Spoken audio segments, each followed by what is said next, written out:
The rafts sing, O goddess. The anger of Achilles, son of Palus, that brought countless ills upon the Achaean. Many a brave soldier it sent hurrying down to Hades, and many a hero did it yield, preying to dogs and vultures. For so were the counsels of love fulfilled from the day on which the son of Atreus, king of men, and great Achilles first fell out with one another. Over the centuries, countless myths have been shared about the triumph of human spirit, the challenges opposed by fate, and the influence of higher powers. That opening paragraph was from a poem called the Iliad. The story about the last year of the Trojan War, the 10-year war caused by one woman and her marriage, Helen of Troy, daughter of Zeus, and for who shall bring in 1,000 battleships. The Trojan War, the legendary Trojan horse originates from.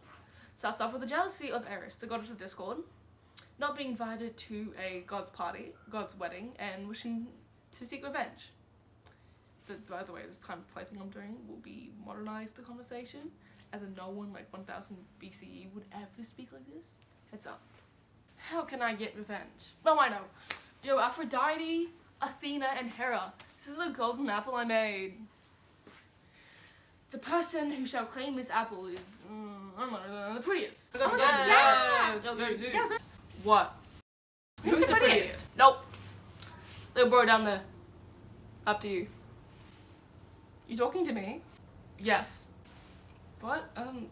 Yeah, okay. Choose which one of us is the prettiest. But who you shall claim your reward. For if you choose me, you shall become the king of the world. If you choose me, you will get victory in battle. And if you choose me, you get to marry like the hottest single married woman in your area.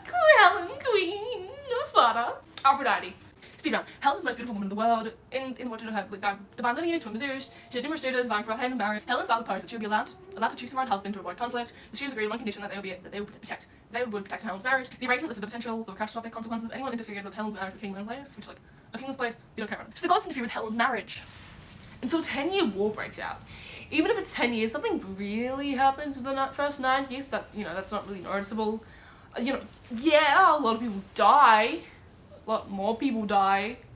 A lot of tragedies happen. That's not important. What is important is the son of the two people who married that started this entire story, Achilles. Another quick round. Achilles is the strong side of the war, on the Greek side. He wasn't supposed to be there, as he was too young to be one of Helen's suitors. But there's a prophecy that says if you go to this war, you will die, but you will be remembered throughout forever essentially. But due to circumstances, Achilles is sulking and won't fight, which means the Greeks are losing. Very, very hard. So Patroclus, Achilles' lover, takes on Achilles' armor, goes out to battle for him, and within the first minutes, Patroclus dies. I love Patroclus. I love him.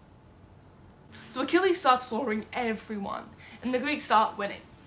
But then, to everyone's shock, Achilles, said to be the most indestructible man ever, a man mortal, yet seemingly immortal, dies. Shot in the heel, his infamous Achilles heel, by none other than Paris. So the best warrior in the entire, war dies by Paris. With the divine help of Apollo and Poseidon, but still. Yeah. Hope you enjoyed that really horrible yet paraphrased summary of one of the most iconic and widely known wars of all time. The morals of the Trojan War. Well, there's loyalty. For example, in the Iliad it said that Paris dies a very unremarkable death. He gets shot. It isn't this big dramatic and historic moment like Achilles,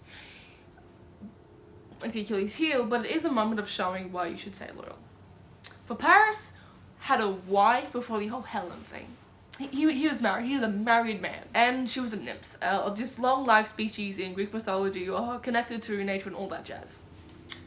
With some holding the power to heal and stuff, and so for someone who just got shot, that's a pretty good deal.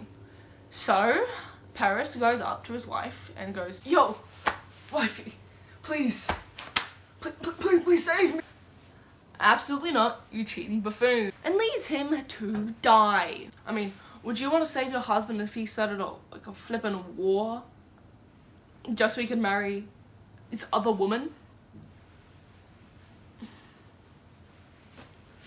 This concept of loyalty, and why I should say loyalty to your partner, is a moral message that can be used throughout every era of time. Think about the amount of movies, comics, and stories just in general about a person cheating on their partner, and then their partner finds another person and essentially brings down pain, retribution, jealousy, and sorrow onto their ex.